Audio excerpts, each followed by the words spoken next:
Hey everyone, welcome to another daily cinephile vlog. So it's time to talk about the Oscar nominations. Um, this morning I didn't realize they were actually this morning. I wasn't paying attention, so I didn't wake up early to watch them, but I caught up after the fact, and I'm just gonna take some time to talk about the nominations and some of the movies that were missed, and I'm just gonna reference some different articles that I find about the snubs, the official Oscar snubs anyway. But just going to go through what was nominated first. I'm going to skip the short stuff just because I don't really know much about the shorts. This is usually the time I start to learn about the shorts. The first thing to note is animated short, Once Upon a Studio, did not get nominated. I guess it doesn't really surprise me, given for the type of movie it is, but still, I am a little surprised just because it was talked about so much. It got so much publicity, and I figured uh, given that Disney wasn't going to get nominated for Best Animated Feature, I didn't think that was going to happen with Wish. I thought that they would maybe give a recognition for Once Upon a Studio and for the company's 100th anniversary, but maybe they didn't do much of a campaign for it. Whatever, it didn't happen. So that is a little surprising to me, but anyway, let's move on. Original song. I mean, we got two Barbie songs in there, and one of them is going to end up winning. It's probably going to be What Was I Made For from Billie Eilish, but no, I'm Just Ken might make it because that movie, that song has won a couple other awards as of recent, and What Was I Made For has won as well, some different awards. I think in the end, they're going to give it to that song because it is just the more serious of the two, and I don't know if the Academy will give it to the more silly song of I'm Just Ken, but honestly, either of them I could see winning. Makeup and hairstyling, Maestro, which is just funny for all of the complaints that people made about that movie in back when the trailer came out. I remember Twitter was just flooded with all kinds of different complaints regarding the nose, and now the movie was nominated for makeup. So I haven't seen a lot of follow-ups on that since then, but also I don't know if a lot of people actually ended up watching Maestro on Netflix. I got to say, I Maestro's pretty boring, so I don't honestly I don't really recommend it. So I'll probably go to Poor Things just because of what they did to Willem Dafoe's face. But this isn't really much of a prediction show. I'll do that later. Best Sound. I mean, we got a Mission Impossible nomination, so that's great. And they called it Dead Reckoning Part One because that is the title. Paramount may have changed it, but if it ends up winning the award, it's funny that they may have to announce it as Dead Reckoning Part One because that was the title that was submitted when they did the Oscar campaign probably a few months ago when they first had to submit it. But as far as sound goes, it's going to go to Oppenheimer. I mean, there's not much of a discussion here. It could go to Maestro. Visual effects, which Oppenheimer is not nominated for. But hey, it's great to see Godzilla Minus One with an Oscar nomination. Apparently the first Godzilla movie to get a nomination, so that's great. Mission Impossible, this is their second nomination. And I think they just had the two nominations. So just cool to see my favorite movie of the year get two nominations.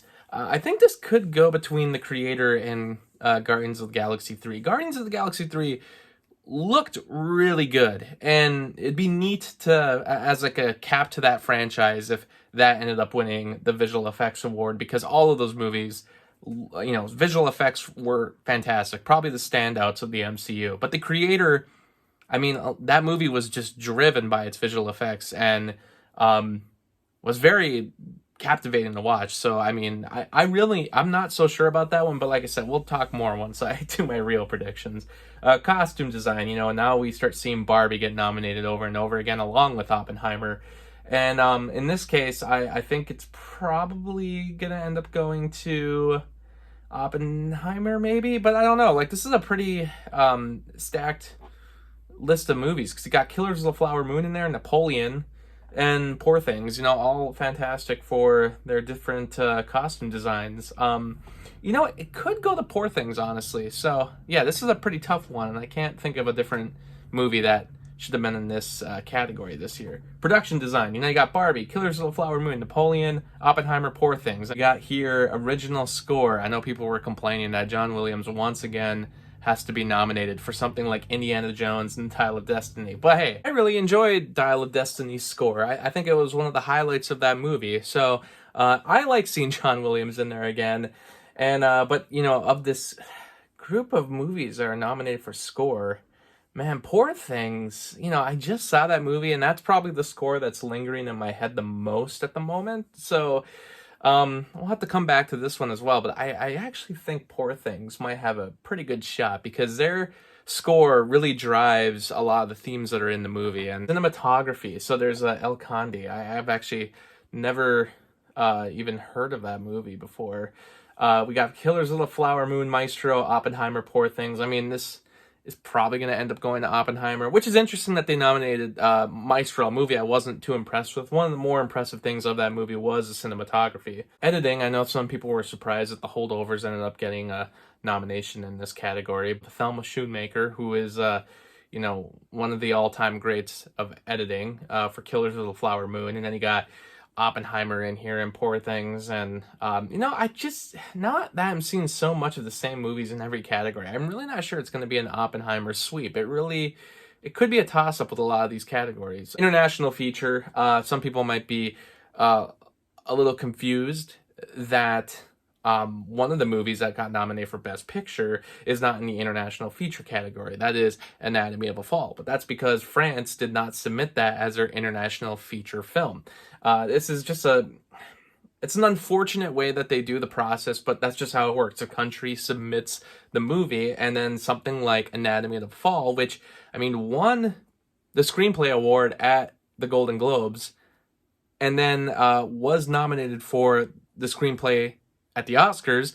The director was nominated, and also for Best Picture, but it doesn't get international feature because France did not submit it. It's just very odd. We have a Japanese movie in there, Perfect Days, and I haven't seen that one or heard anything about it, but, I do think, I understand why they didn't submit Godzilla Minus One for the category, because I'm sure at the time they were just thinking of it as like another Godzilla movie, but honestly, had they submitted that probably still would have ended up nominated in the international feature category. Still, it's nice to see Godzilla Minus One in the visual effects. Documentary feature, I feel like of all these movies, the only one that I really heard a lot about is Four Daughters, so that's probably going to be the one to win, but I'll have to do some more research on that. I guess some people were surprised that still the Michael J. Fox documentary didn't get nominated, and that doesn't really shock me just because I feel like those types of movies where it's about like actors and people in the industry that, I just don't feel like the Oscars ever end up nominating them, even though a lot of them are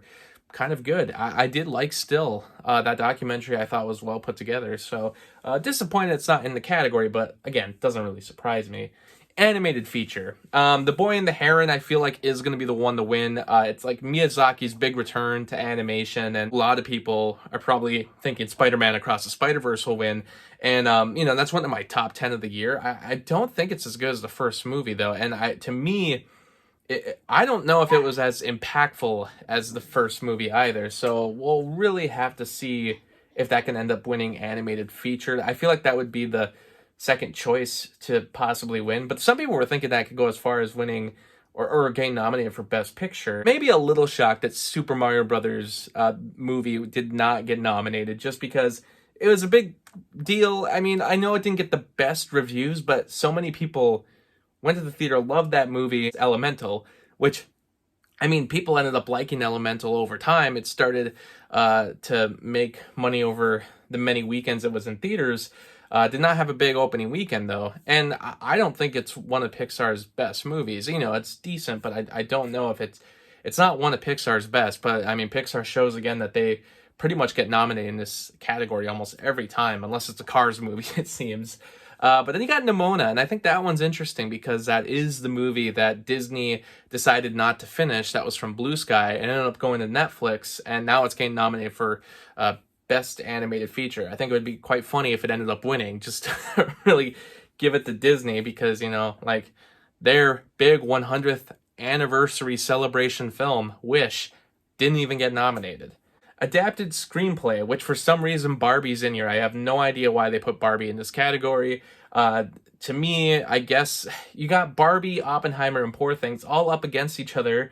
If you had Killers of the Flower Moon in here, you would just really top it off with all these different movies competing against one another. But Killers of the Flower Moon was not even nominated for screenplay, which kind of shocks me, just for how many other categories it was nominated for. Now, in my head, Martin Scorsese was nominated for Best Director, but does that solidify that Killers of the Flower Moon most definitely won't end up winning Best Picture. Maybe, you know, I've talked about this before in other videos when we've talked about Oscar predictions, but like screenplay nominations and director nominations help a lot to figure out what movie's going to end up winning Best Picture. But sometimes, you know, there's times when like a screenplay gets nominated, sometimes it wins, but the person who directed the movie doesn't even get nominated, yet the movie will end up winning. I mean, that happened with Coda just a few years ago, and it's happened more than once, so it does happen. But adapted screenplay, I mean, it probably will end up going to Oppenheimer, but, you know, Christopher Nolan's probably going to win Best Director. He might not win adapted screenplay. That might end up going to, well, I mean, who knows? I mean, it could go up to Tony McNamara for Poor Things, because in my head, before these nominations came out, I thought it was going to be a competition between Oppenheimer and Poor Things. I thought that was going to be the two. And now that those two are in the same category, and for some reason Barbie, which should be in the original, but anyway, I do wonder if Poor Things will end up winning adapted screenplay. Christopher Nolan ends up winning for Oppenheimer in the director category, and then who wins Best Picture? Man, I don't even know. I mean, we have time. We have other award shows to see before we have to figure everything out. Best Original Screenplay. So, Anatomy of a Fall shows up, and that did win at the Golden Globes. Golden Globes are not the best predicator for the Oscars, but it does help a lot. And, you know, Anatomy of a Fall, it'd be interesting if that won the Screenplay Award. Given the movies that it's against, it actually has a pretty good shot. I mean, Past Lives is another one that I think a lot of people... I haven't seen Past Lives yet, but I've only heard great things about it.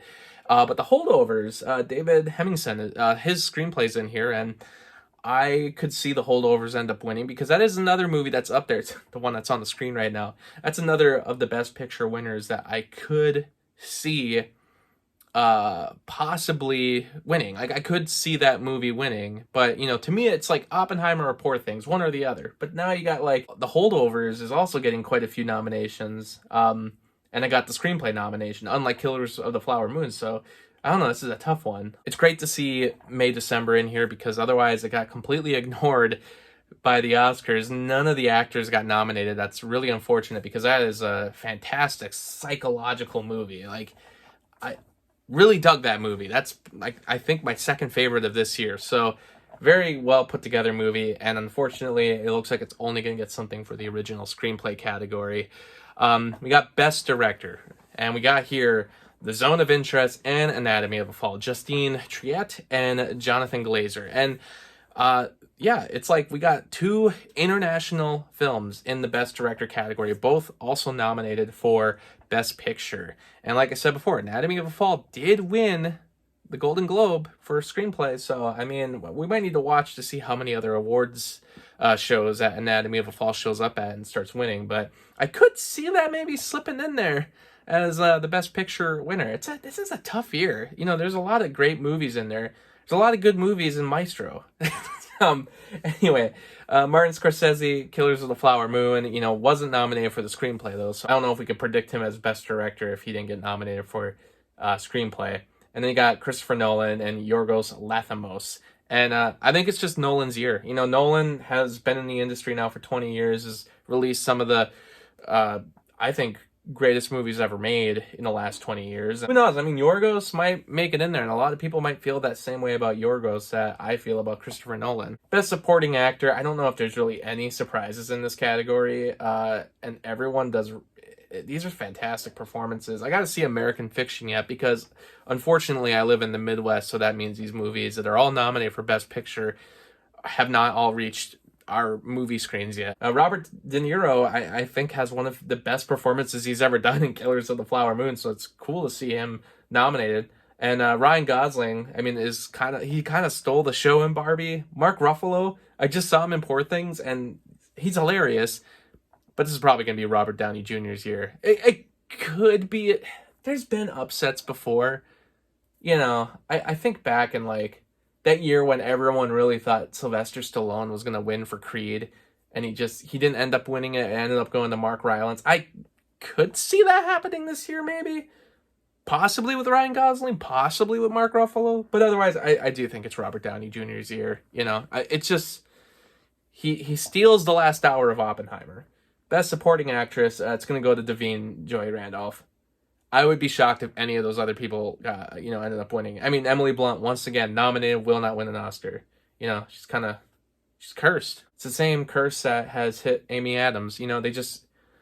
Great actresses keep getting nominated, cannot win. It's really too bad. And it's every time it seems like they're going up against somebody who just is winning everything. And Davine Joy Randolph, I mean, in The Holdovers, great.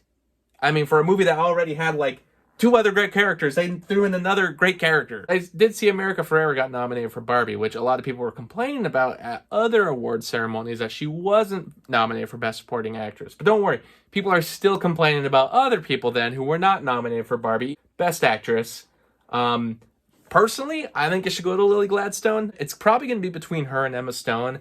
And look, I liked Emma Stone in Poor Things, but I really think it should be Lily Gladstone. That's all I'll leave it at. But we'll see. It really seems like it's been between those two, but I really hope it's going to be Lily Gladstone. Best Actor. It's like what? Between Paul Giamatti and Cillian Murphy. I really need to see American Fiction because I got to see what these performances are. Because, you got Jeffrey Wright, who was nominated for Best Actor, and then you got Best Supporting Actor out of Sterling K. Brown. And just got to wait to see the movie. But, I keep seeing the trailer, and it's getting me really amped. Like, that is really one of my most anticipated movies of this year, and I still have to wait so many weeks for it to just come out near my city. But between Cillian Murphy and Paul Giamatti, I mean, personally, I'd give it to Paul Giamatti, but, I guess I'm not so sure yet. This is another one where, I don't think it'd be a surprise one way or another. I don't think either actor is doing a sweep of all the other award shows. So, realistically, I mean, it could go to Cillian Murphy, but Paul Giamatti might get it just because of the fact that he's been in the industry for so many years, and the Oscars have been known to do that. They give out awards sometimes to actors who have just, as I say, done their time, been in so many movies, been nominated so many times, and, never have won. I mean, personally, I would have nominated Paul Giamatti for Big Fat Liar. So, but then you got the Best Pictures. You got American Fiction, a movie I have not yet seen, unfortunately. You've got Anatomy of a Fall. Another movie I've not seen yet, but we talked about it in the other categories. And we got Barbie, which not a surprise there that I got nominated for Best Picture. What people are surprised about is that Margot Robbie was not nominated for Best Actress. And look, she's good in the movie because she's good in anything she does. But let's talk about it. What's the real scene stealer of Barbie? Well, there's two. There's Ryan Gosling, and there's America Ferrera. The scene that everybody was talking about after they saw the movie was the monologue from America Ferrera. And besides that, everybody was talking about Ryan Gosling. What does surprise me is that Greta Gerwig was not nominated for Best Director for the movie. And Margot Robbie still got the producer credit for Barbie. So, with the Best Picture nomination, she's still going to be at the award show. She's still technically nominated. But, Greta Gerwig, I'm really actually surprised because, I don't think Barbie is in my top 10 of the year, but the movie was directed incredibly. Like, there was a hell of a lot of direction going on in that movie. Meticulous detail that, I'm sorry, I am actually really shocked that I didn't get nominated. Now, for those people that are making calls that, like, I did see an article online where they were defining it as, like, this is like a optics issue for the Oscars. I'm like, is it really? They do have another woman nominated in the Best Director category. And I'm not saying, oh, well, they got their one in there. It's like, what I'm trying to say is that, like, it's not a year where, like, no women were nominated. And at the same time, Barbie was nominated for several other things. This is a type of movie that typically wouldn't get nominated despite how good it is in any other year. But because it was such a cultural landmark that stayed in the public conscious for this long, it actually managed to get nominated at the Oscars as well, and it's deservedly so. I guess I come to one conclusion from this, which is like, maybe they should just expand the Best Director category. This isn't the first time this has happened. Barbie, highest grossing movie of the year. It wasn't nominated for Best Director, but it got the Best Picture nomination. Sound familiar? It's happened before. Jaws. I mean, it happened with Jaws too. And she was nominated for Best Director for Lady Bird. And yes, she should have been nominated for Best Director for Barbie. But if you're talking about those other movies she's going up against, I mean, this is some pretty tough competition. And you know, I think the director and the screenplay categories usually help narrow down what's going to end up winning Best Picture. And, you know, you got to, if you're nominated for both categories, that really starts to help you narrow it down. And every movie this year that's nominated for Best Director has also been nominated for Best Screenplay, either in the original or adapted category. And also remember, Greta Gerwig's also nominated for Best adapted screenplay for whatever reason. I don't know why it's not original, but she was nominated for adapted screenplay too, and we shouldn't overlook that. That's also a very important thing. That's a very important part of the process. Moving on through the Best Picture nominations, we have The Holdovers. We have Killers of the Flower Moon. We got Maestro. You know, I got really handed this year. Like I said, the Best Picture nominations this is a good bunch, because if my least favorite of the bunch is Maestro, I mean, that's like the only one I really don't like all that much. Got Oppenheimer, you got Past Lives, I really got to check this one out. We got Poor Things, and we have The Zone of Interest. There was some other snubs that are mentioned here. Like I said, the May-December actors, none of them got nominated. They mentioned Leonardo DiCaprio for Killers of the Flower Moon, and, you know, I feel like his issue is kind of the same issue as Margot Robbie's. I mean, you got not one, but two other actors that are sort of overshadowing you right now. That happened with The Holdovers as well. I got Paul Giamatti and Davine Joy Randolph. I mean, both were nominated, but Dominic Sessa was not nominated, and he's also good in the movie. So it's just one of those things where it's like, you got too many good actors in one movie, and some of the other performances are going to overshadow some of the other good performances, and that happened to Leonardo DiCaprio in Killers of the Flower Moon as well. Yeah, they mentioned that it's a surprise that John Williams was nominated for Best Score for Indiana Jones and the Dial of Destiny. And I think what you need to understand is that he retired, and then he decided he wasn't retiring, because if he does another score, I think he's just going to keep getting nominated for every score that he does until he sadly leaves us at the old age of 156, I hope. But anyway, that was my thoughts on the Oscar nominations. A bit of a long video. I'm sure I'm going to do a prediction video soon to kind of go over my strange process to figuring out who will win the Oscars. But, you know, I want to wait for some of the other award shows to happen before I get to that. In the meantime, let me know some of your excitement and disappointment with the Oscar nominations, and thanks for watching.